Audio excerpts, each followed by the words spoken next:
Hi there, lovely people. This is the real marks of Kemet, grace of justice, truth, and balance. So today I'm going to talk about Felicien Kabuga. We all know that Felicien Kabuga has been missing for a very, very long time. And just recently, he was discovered in France, where he was living as a fugitive. But to me, this is not just he was living as a fugitive. This is just a scapegoat they are using. They knew where he was working, and so this is just a scapegoat. And to my amazement, this is coming after the guy is so old, frail. He's 84 years old, so at this time they know that there is nothing they can do. The person is in the brink of old age, and when we know the old age comes, we know that the person has this kind of memory lapse, and sickness is always uh, creeping in the body, and the person is not himself. So at this moment they know that he can't do anything. Is either they, even if you put him in the jail, he's just like ancestor. Sorry to say that, but this is the way it is. So I was looking on Felicien Kabuga, and Felicien Kabuga was born in 19th July 1935 in Rwanda. He is married to Josephine Mukazitoni, and together they have two children. And Felicien Kabuga has two counts involving genocide, where over 8,000 to 1 million people were killed, and these were Rwandese of Tutsi and Hutu tribesmen and tribeswomen were mercilessly butchered and murdered using guns, knives, and machetes, which were believed to be supplied by help of prominent people here in Kenya. That time was 1994.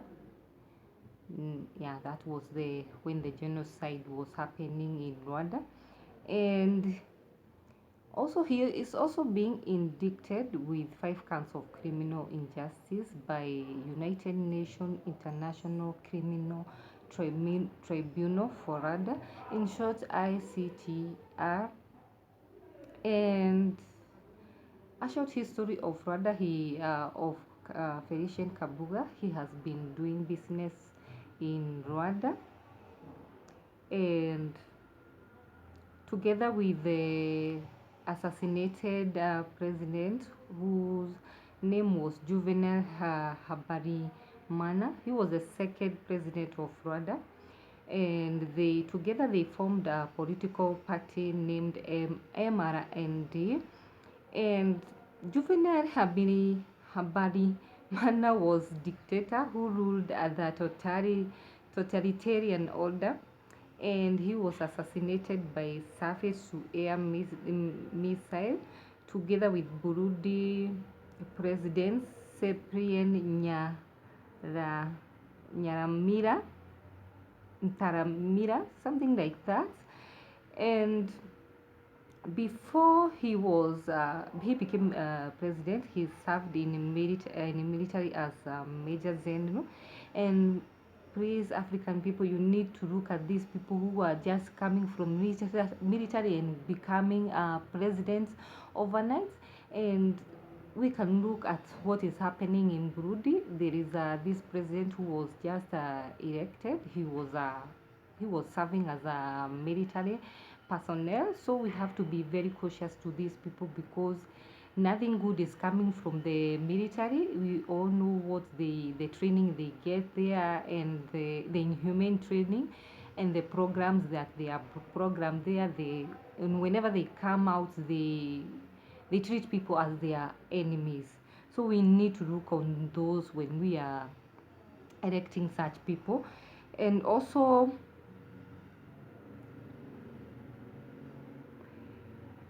I was looking also in the ties, the close ties with of Felicien Kabuga and Juvenile Habarimana, and the Felicien Kabuga has two daughters who are married to Habarimana's sons, so you can see the connection there. And when he was killed, it was like he just felt so bad, and that is what he went ahead with plotting with the genocide, also with the help of so many people who were implicated in this genocide. And in 1995, before his indictment, he ran a registered business named Nishika Bem Agency in Kenya, located at Kilimani.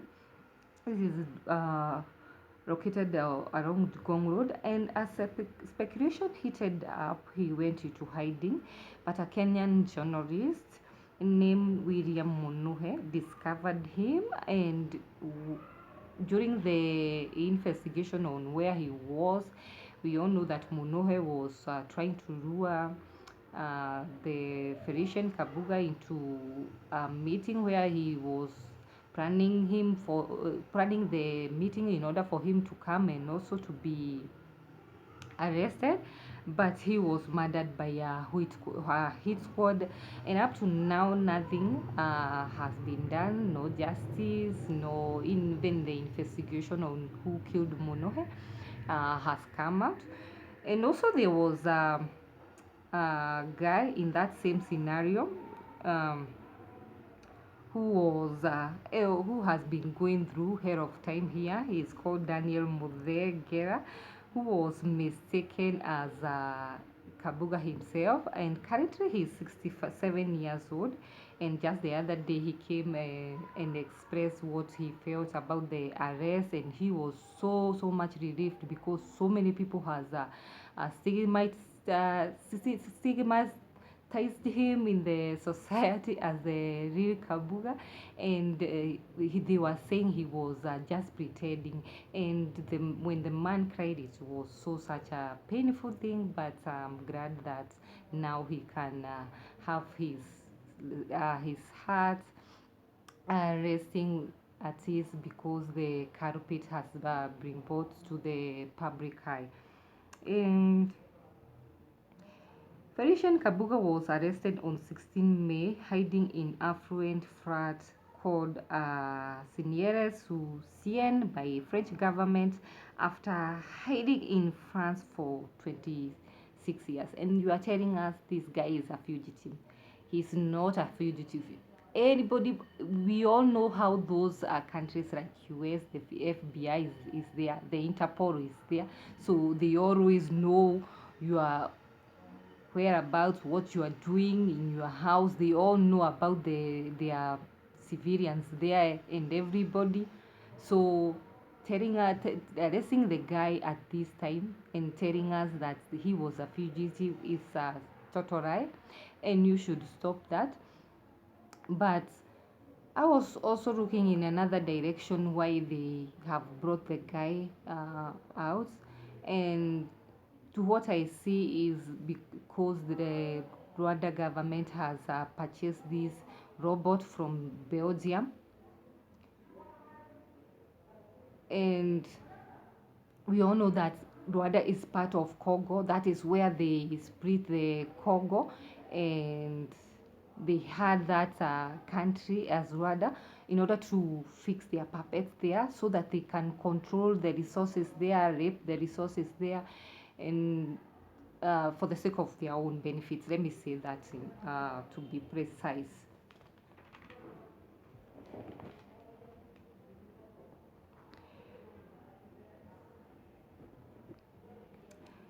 And with all this, we have seen French government was heavily involved in this tribal genocide, and not forgetting our own from Kenya and also Uganda. They backed some Tutsi militias there, and we have also seen that this tribal violence happened where UN mil presence was there.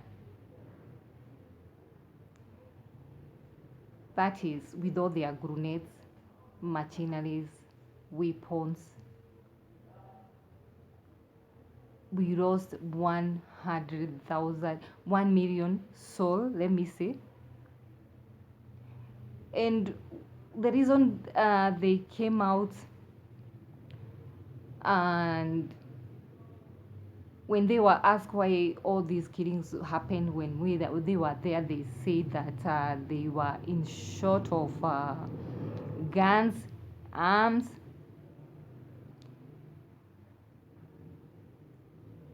So this is very shocking and also very, very, very disheartening. Like I keep on saying this, UN, you are wasting your time here. I don't need to keep on repeating here that you have to leave our countries.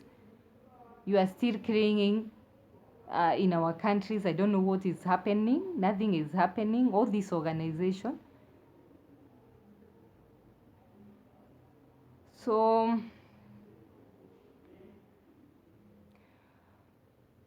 and other organizations like CARE, International Red Cross, were also in presence, and all they could do was to watch mercilessly as children, men, and women were brutally massacred. So this is very, very sad.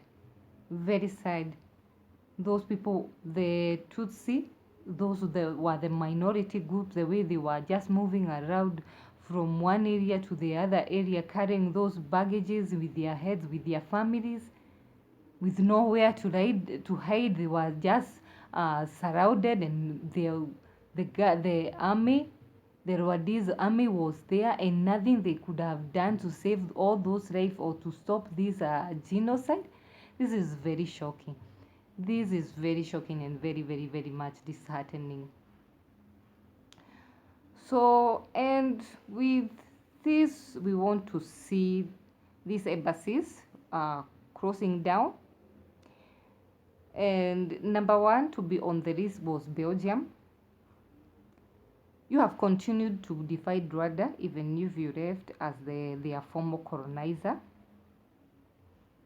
Yes, you divided the two tribes there, and also you are using those your puppets, leaders there to exploit the resources there.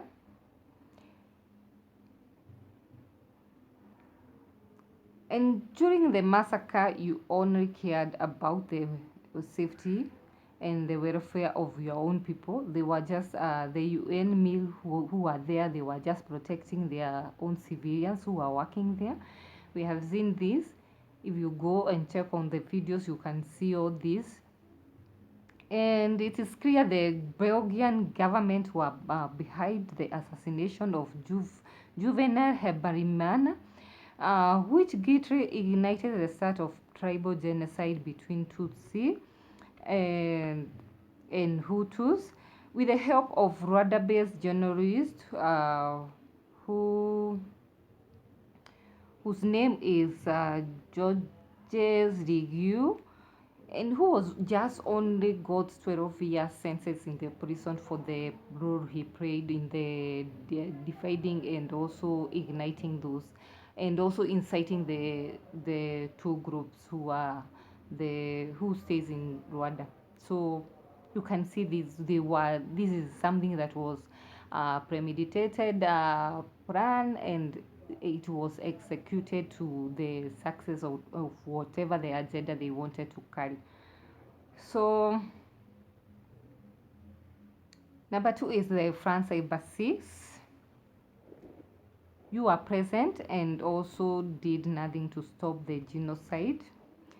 You only care about your interests, that is raping the resources, our resources here, also fixing your elite puppet leaders in their presidential seats so that they can serve your interests of controlling through dominating. Yes, that is what you do. Divide, yes, civil wars, and through civil wars, you are able to supply the machines and weapons in order to um, for you to gain and our people to continue to lose.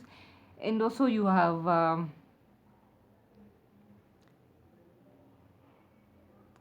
yes, okay, you have and through this you have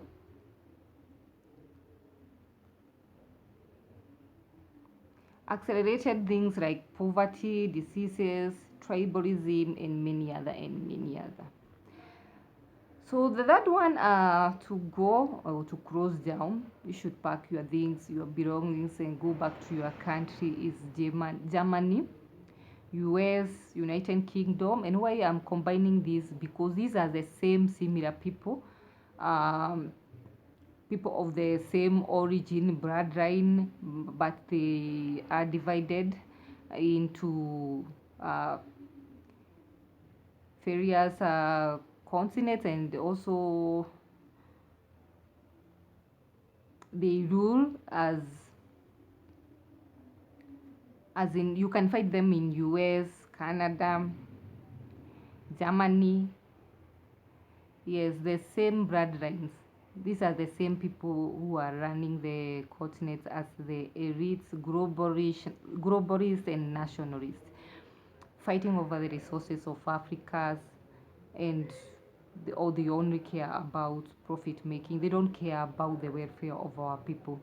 So after you left as colonizers, nothing has changed. As you have continued with the neo-colonization, you have been hiding here in pretense of UN peacekeeping and humanitarian aid, but you do the opposite. You do the opposite. That is one thing for sure. The only thing you would give us in the as a humanitarians, we uh, aid is you give this bad maize for our people, substandard things that even your people from your country of origin cannot consume. So this is the game you are playing. When you left as colonizers, you came back with the name of the non-governmental organizations such as the UN Care, Red Cross, and also came back as hiding in church, sanctuaries, organizations that are protecting the welfare of our animal, and also the children orphanage. This is where the pedophiles are driving, and also the drug traffickers, drug barons. This is where you are driving. So you just do business behind these organizations, these entities. This is where you hide. So nothing changed. You just changed the game, and you came back with the new faces. So your citizens who have remained here have been holding big chunks of land, to which they grow tea, coffee, wheat, flowers, horticultural commodities, sanctuary and conservancy, sanctuaries, conservancy and animal orphanage, where they exploit the energy and labor of our people, and by paying our people peanuts and overworking them. This is what they do when they have all these kind of the estates that they are managing here. And this shabas, for your information, this is where this is the land they stole from our own people, and our people are just driving in the cities, homeless, without even nad, because the most of the your people are the one who are holding these big pieces of land, and nothing that you there is nothing you have been doing in order to give back to the society.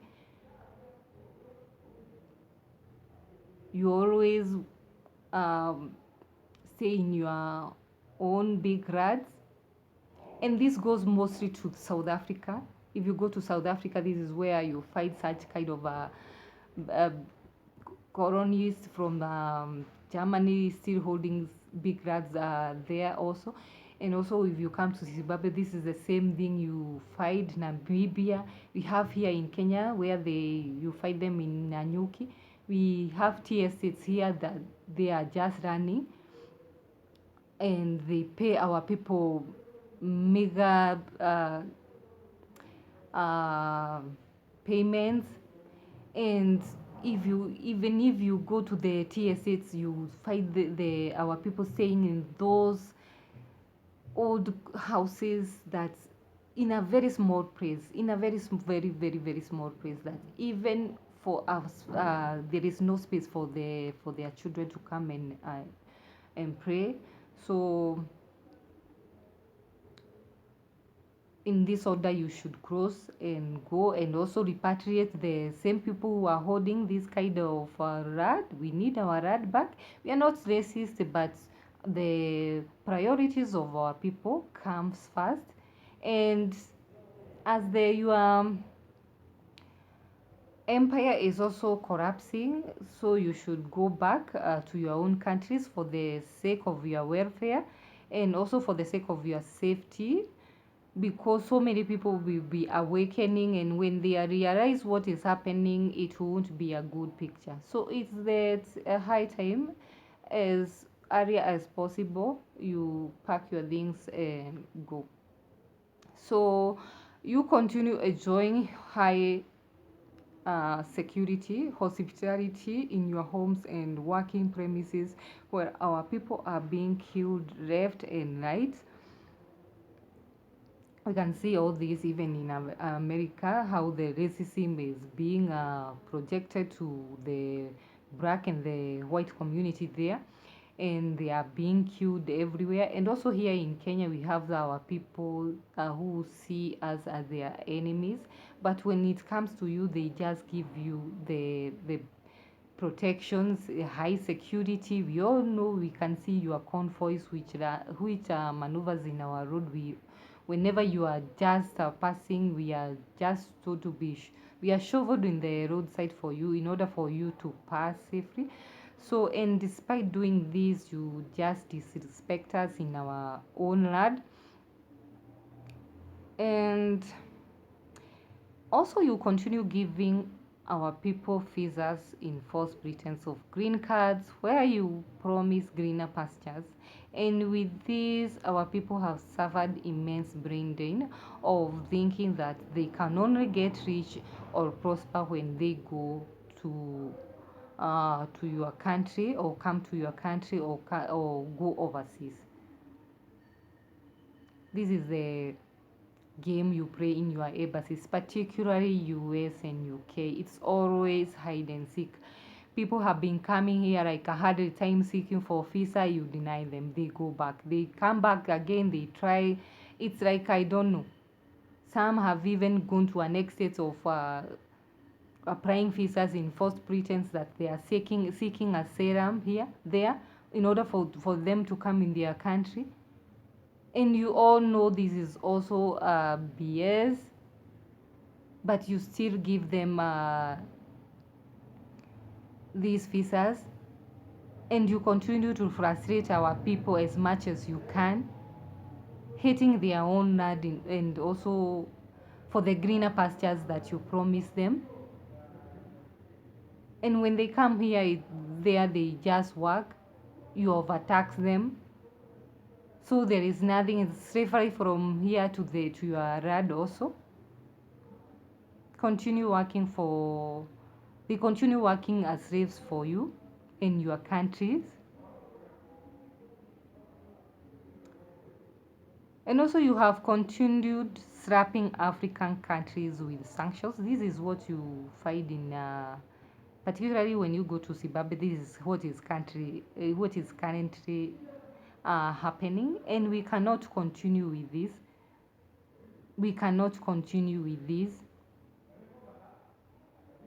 So, pack and leave.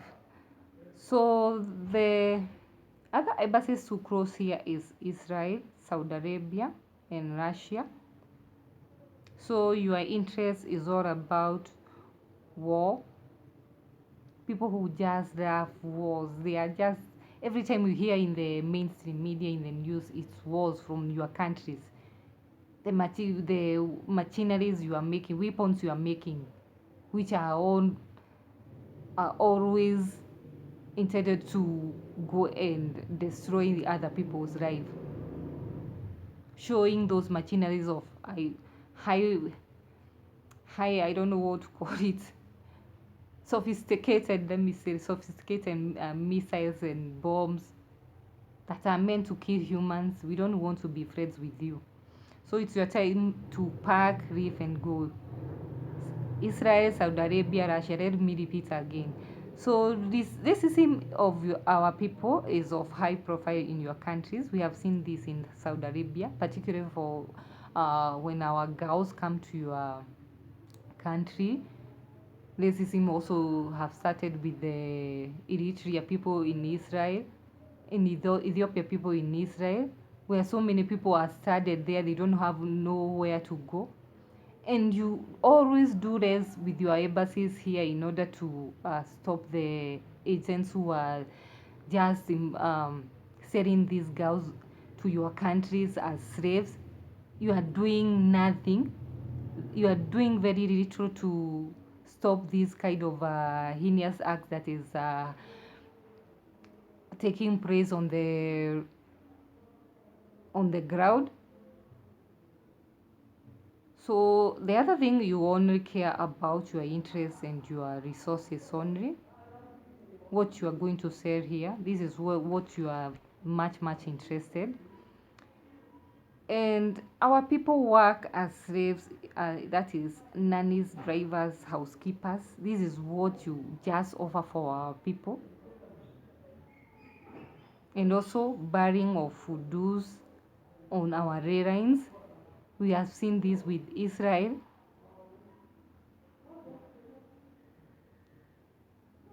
So we don't need you here.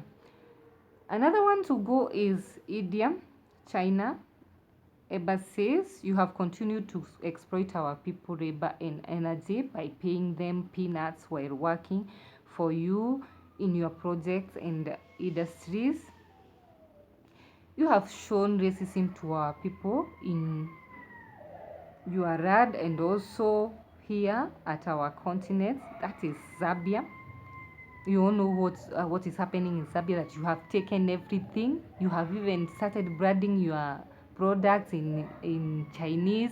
Everything is Chinese. The language is even um, now becoming like Chinese. Everything is Chinese. And also here in Kenya, we have seen you caning our people when they report late in your work, in your premises. You have your own malls that you use. You don't want to mix with the people there. So this is just a segregation and apartheid that is just rolling, or is just happening right in front of our eyes, and we cannot condone such kind of things. You pollute our waters with your industries, that is industrial. When you go to industrial area, those industrial areas that are owned by the Asians, the Indians, what you correct within the industries, you project it towards the Nairobi River, which as for now as we speak, it's very much uh, toxicated by the industrial waste and human waste from your industries there.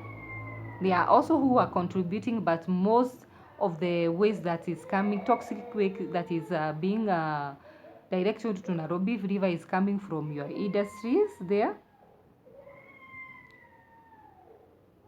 And also the mining activities here. We all know mining activities do involve our rivers also here. So on this order, you should pack and go. You have been bringing substandard goods from your countries, which they break now and then. So it's our high time now we start making our own products, because we are mindful of what we are just making. We cannot keep on just using commodities for 1 month and the next month they are just broken and we toss it away. We don't know where it's going. It's heading. And also, your embassies have been contributing ways in ensuring a healthy, balanced relationship with local people by conspiring with our puppet readers. And this has encouraged further exploitation, lack of ethos and ethics towards our people, that you consider our people as slaves, black people as slaves, nothing else. So it's your time to pack. I have been working in one of the let me say I was employed by uh, a guy who was working for Egyptian embassy, a diplomat that is. And when I was working in his house, he whenever he went to work, he shut the door until the time he came back. So if anything happened there, like a fire, he didn't care. They don't give you food whenever you are in their houses. Their work is only to go to the clubs on the weekends, bring different girls. So you can see even they have encouraged the prostitution with our own young women here, who maybe because of the employment they want you to those clubs, they know you hang, and that is when you hook them up and you exploit them sexually, knowing that very clearly that you have families in your home, but when you come here you just misbehave in the manner that you want, because nothing or nobody can question you because you are diplomat. They could even insult you in Arab, tell them to wash their body. This was happening to me here in Kenya. So I can imagine if somebody who is in Saudi Arabia going through such kind of a thing, you are far away from your home, you cannot go back to your home. What kind of an experience they are experiencing there? And this is Kenya. So I don't have anything to add, but do have a lovely day.